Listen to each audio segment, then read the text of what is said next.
मंडी बहुदीन का एक केस मेरे पास आया, एक केस आया।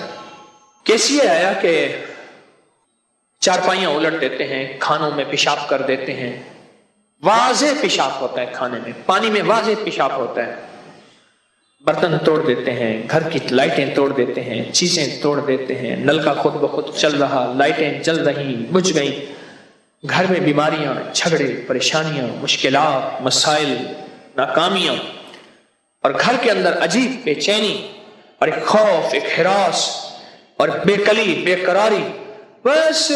और पूरा ऐसा निजाम है, और साथ उनका जामिया था, उसमें उसके अंदर यही निजाम है सारा का सारा। हर उसका स्टूडेंट जामिया का वो परेशान, बीमार, बस इस तरह के अंदर। कहने लगा थक हार के आपके पास आए हैं, अगर आप कहें ना कि सूली पे चढ़ के कोई वजीफा करें, हम वो भी करेंगे। आप कहें ना कि तलवारों की नोक पे करेंगे, इसका कोई हल, थक गए। मुझे याद नहीं साल हर साल बताए कि कितने सालों से वो इस रोग से चल रहे हैं, कितने सालों से वो इन मसाइल के साथ निमट रहे हैं, मसाइल पर मसला खत्म नहीं हो रहा। मैंने कहा आपको एक ऐसी चीज बताऊंगा जो उन पे पलट जाएगी इंशाअल्लाह। वकफा बिल्लाहि वलिय्यन वकफा बिल्लाहि नसीरा, ऐसी चीज बताऊंगा जो उन पे पलट जाएगी। मैं एक दुआ का आमिल हूं अल्लाह के फजल से, उसका मैंने बाकायदा अमल किया और मकली के कब्रिस्तान में किया। वो दुआ काब है, काब, हजरत काब बिन अहबार रजी अल्लाह तआला अन्हु की दुआ है। अऊज़ु बिवजहिल्लाहिल अज़ीम अल्लज़ी लैसा शैअन, मुहद्दिसीन ने इसको लिखा है, मुस्तनद रिवायात में ये चीज मसनद अहमद में मौजूद है, और बड़ी बड़ी हदीस की बड़ी बड़ी मुस्तनद किताबों में ये मौजूद है।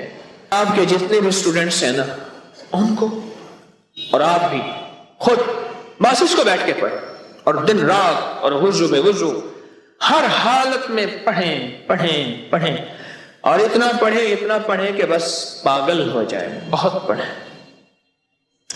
थके मारे थे बेचारे, थके मारे थे, बहुत ज्यादा थके हुए थे, बहुत ज्यादा। ओ बेचारे थके हुए।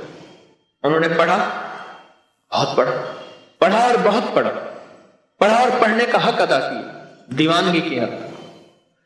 हम तो दुआएं पढ़ते हैं, मांगते नहीं। उन्होंने दुआएं मांगी थी, खूब दीवानगी की हद तक। हम तो साथ पता नहीं अपना जिस्म भी खुजा रहे होते हैं और दुआएं भी कर रहे होते हैं।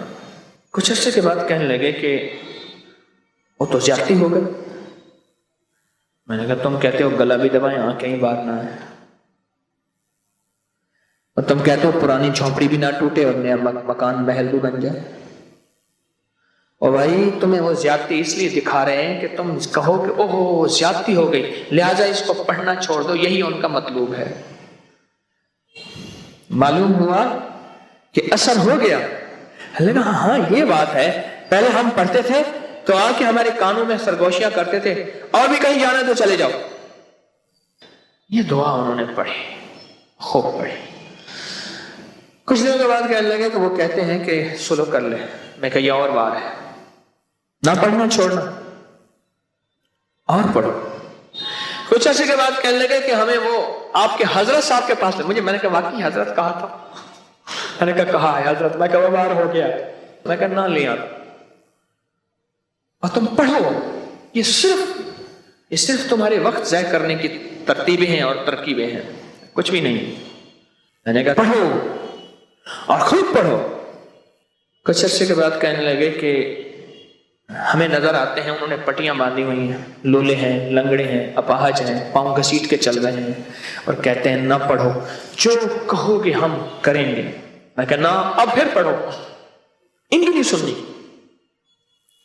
ये खबीस हैं, ये चूड़े हैं, इनकी नहीं सुननी।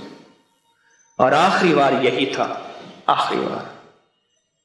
और आज भी वो मेरे पास कभी कभी मुलाकात होती है और कहते हैं कि आज हमारा हाल ये है कि जिनके पास जिन्नात होते हैं ना, आके हमला किया हुआ होता है, हम अपना अगर जूता भी भेज दें, लकड़ी भेज दें, कपड़ा भेज दें, उनसे कहें कि ये उनकी निशानी है, चले जाओ, कहां फिर वहां जिन्नात नहीं आते।